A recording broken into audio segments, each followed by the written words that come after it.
আসসালামু আলাইকুম everyone, hope you guys are doing well. So আজকে আমি আপনাদের সাথে রূপচাঁদা মাছের রেসিপিটি শেয়ার করতে যাচ্ছি।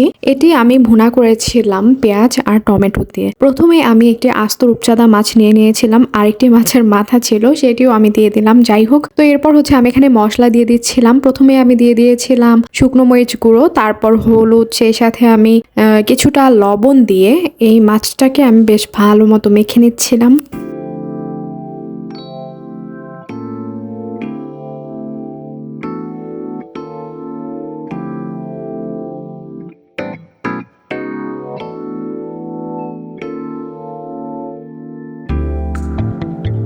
মাছের সাথে মশলাগুলো সব মাখানো হয়ে গেলে আমি একটি কড়াইতে সরিষার তেল দিয়ে দিয়েছিলাম। তেলগুলো গরম হয়ে এলে আমি মাছটি সেখানে ছেড়ে দিয়েছিলাম।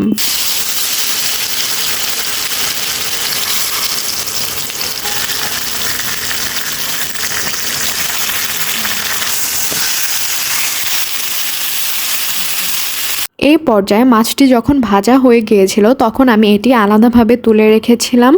এরপর ওই কড়াইতে আমি ভেজে নিচ্ছিলাম পেঁয়াজ। তো এই পর্যায়ে আমি দিয়ে দিয়েছিলাম আদা বাটা, রসুন বাটা, সেই সাথে দিয়ে দিয়েছিলাম বিভিন্ন ধরনের গুঁড়ো মশলা, যেমন শুকনো মরিচ গুঁড়ো, হলুদ গুঁড়ো, জিরা গুঁড়ো, ধনিয়ার গুঁড়ো, আর সেই সাথে অল্প একটু লবণ। তো যাই হোক, এখন আমি টমেটো দিয়ে দিচ্ছিলাম। টমেটো দিয়েও আমি বেশ কিছুক্ষণ নাড়াচাড়া করে নিচ্ছিলাম। এই পর্যায়ে আমি মূলত মশলাগুলোকে কষিয়ে নিচ্ছিলাম।